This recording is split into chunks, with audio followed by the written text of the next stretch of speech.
A Connecticut Yankee in King Arthur's Court by Mark Twain, Chapter 2. King Arthur's Court.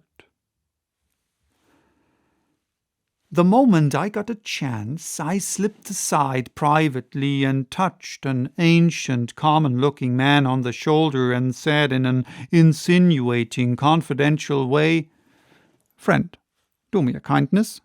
Do you belong to the asylum, or are you just on a visit or something like that?" He looked me over stupidly and said, "Marry, fair sir, me seemeth that will do," I said.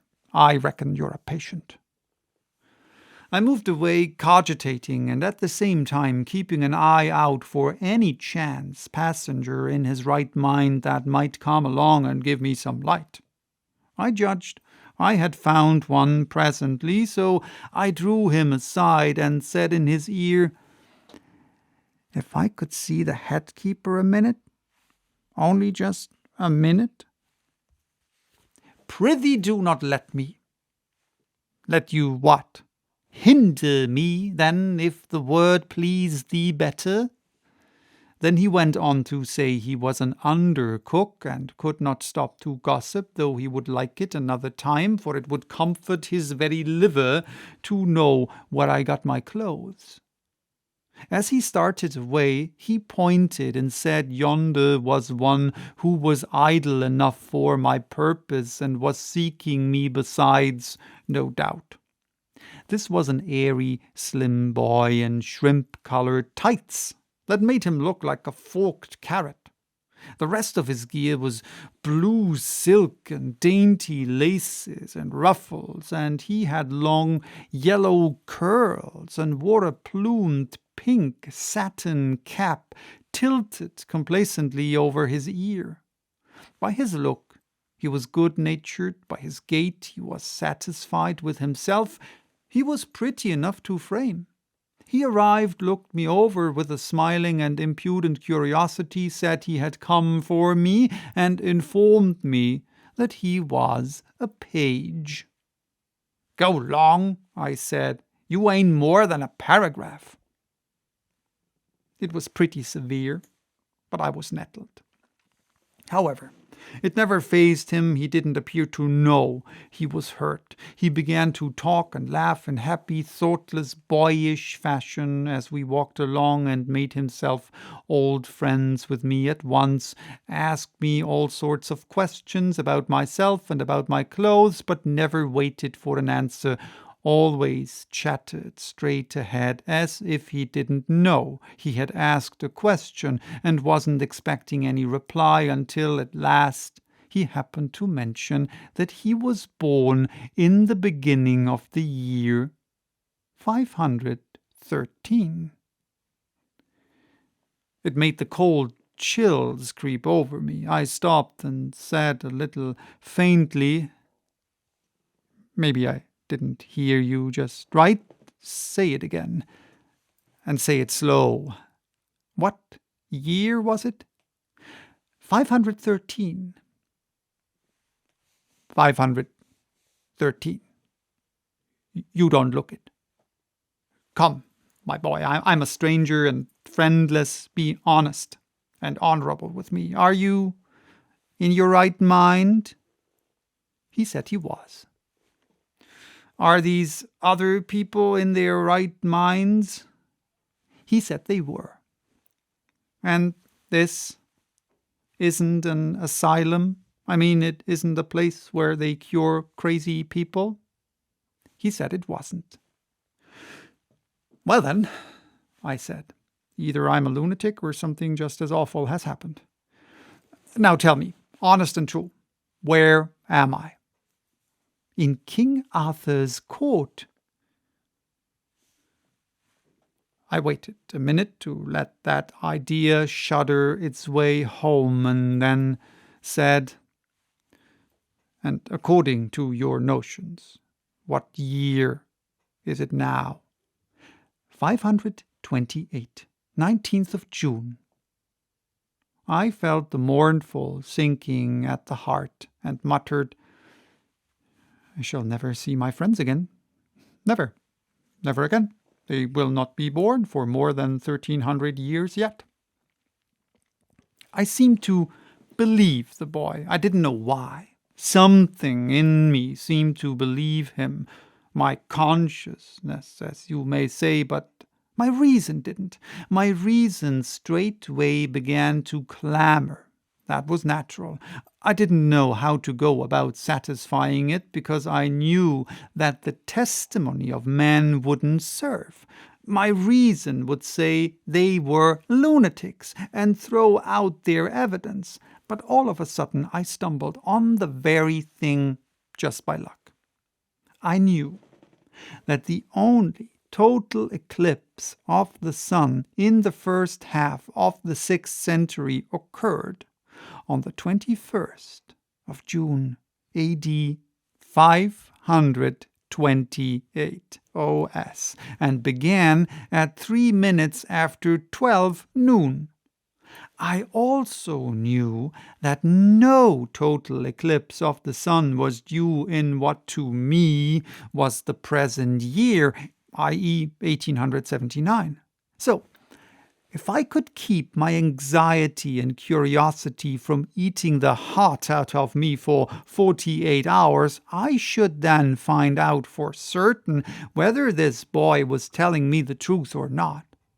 Wherefore, being a practical Connecticut man, I now shoved this whole problem clear out of my mind till its appointed day and hour should come, in order that I might turn all my attention to the circumstances of the present moment and be alert and ready to make the most out of them that could be made. One thing at a time is my motto, and just play that thing for all it is worth, even if it's only 2 pair and a jack. I made up my mind to 2 things. If it was still the 19th century, and I was among lunatics and couldn't get away, I would presently boss that asylum, or know the reason why. And if, on the other hand, it was really the 6th century, all right, I didn't want any softer thing. I would boss the whole country inside of 3 months, for I judged I would have the start of the best educated men in the kingdom by a matter of 1,300 years and upward. I'm not a man to waste time after my mind's made up, and there's work on hand. So I said to the page, "Now, Clarence, my boy, if that might happen to be your name, I'll get you to post me up a little, if you don't mind. What is the name of that apparition that brought me here?" "My master and thine? That is the good knight and great lord Sir Kay the Seneschal, foster brother to our liege the king." "Very good. Go on. Tell me everything." He made a long story of it, but the part that had immediate interest for me was this. He said I was Sir Kay's prisoner, and that in the due course of custom I would be flung into a dungeon and left there on scant commons until my friends ransomed me, unless I chanced to rot first. I saw that the last chance had the best show, but I didn't waste any bother about that. Time was too precious. The page said further that dinner was about ended in the great hall by this time, and that as soon as the sociability and the heavy drinking should begin, Sir Kay would have me in and exhibit me before King Arthur and his illustrious knights seated at the round table, and would brag about his exploit in capturing me, and would probably exaggerate the facts a little, but it wouldn't be good form for me to correct him and not over safe either. And when I was done being exhibited, then ho for the dungeon. And he, Clarence, would find a way to come and see me every now and then and cheer me up and help me get word to my friends. Get word to my friends. I thanked him. I couldn't do less, and about this time a lackey came to say I was wanted. So Clarence led me in and took me off to one side and sat down by me.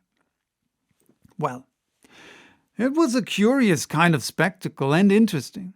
It was an immense place, and rather naked Yes, and full of loud contrasts. It was very, very lofty, so lofty that the banners depending from the arched beams and girders away up there floated in a sort of twilight. There was a stone-railed gallery at each end, high up, with musicians in the one and women clothed in stunning colours in the other. The floor was of big stone flags laid in black and white squares, rather battered by age and use and needing repair. As to ornament, there wasn't any, strictly speaking, though on the walls hung some huge tapestries, which were probably taxed as works of art. Battle pieces they were, with horses shaped like those which children cut out of paper or create in gingerbread, with men on them in scale armor whose scales are represented by round holes, so that the man's coat looks as if it had been done with a biscuit punch. There was a fireplace big enough to camp in, and its projecting sides and hood of carved and pillared stonework had the look of a cathedral door. Along the walls stood men at arms in breastplate and morion, with halberds for their only weapon, rigid as statues, and that is what they looked like. In the middle of this groined and vaulted public square was an oaken table, which they called the Table Round. It was as large as a circus ring, and around it sat a great company of men dressed in such various and splendid colours that it hurt one's eyes to look at them. They wore their plumed hats right along, except that whenever one addressed himself directly to the king, he lifted his hat a trifle just as he was beginning his remark.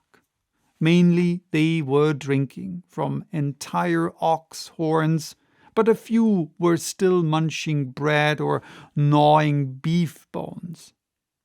There was about an average of 2 dogs to 1 man, and these sat in expectant attitudes till a spent bone was flung to them, and then they went for it by brigades and divisions with a rush, and there ensued a fight which filled the prospect with a tumultuous chaos of plunging heads and bodies and flashing tails, and a storm of howlings and barkings deafened all speech for the time. But that was no matter, for the dogfight was always a bigger interest anyway. The men rose sometimes to observe it the better and bet on it, and the ladies and the musicians stretched themselves out over the balusters with the same object, and all broke into delighted ejaculations from time to time. In the end, the winning dog stretched himself out comfortably with his bone between his paws, and proceeded to growl over it and gnaw it and grease the floor with it, just as 50 others were already doing, and the rest of the court resumed their previous industries and entertainments. As a rule, the speech and behavior of these people were gracious and courtly, and I noticed that they were very good and serious listeners when anybody was telling anything. I mean, in a dog-fightless interval. And plainly, too, they were a childlike and innocent lot, telling lies of the stateliest patterns with the most gentle and winning naivety, and ready and willing to listen to anybody else's lie, and believe it too. It was hard to associate them with anything cruel or dreadful, and yet they dealt in tales of blood and suffering with a guileless relish that made me almost forget to shudder. I was not the only prisoner present. There were 20 or more poor devils. Many of them were maimed, hacked, carved in a frightful way, and their hair, their faces, their clothing were caked with black and stiffened drenchings of blood. They were suffering sharp physical pain, of course, and weariness and hunger and thirst, no doubt, and at least None had given them the comfort of a wash, or even the poor charity of a lotion for their wounds. Yet you never heard them utter, or moan, or groan, or saw them show any sign of restlessness, or any disposition to complain. The thought was forced upon me, the rascals, they have served other people so in their day. It being their own turn now, they were not expecting any better treatment than this, so their philosophical bearing is not an outcome of mental training, intellectual fortitude, reasoning. It is mere animal training. They are white Indians. So, that was chapter 2. Bye-bye till next time with Chapter 3, titled Knights of the Table Round.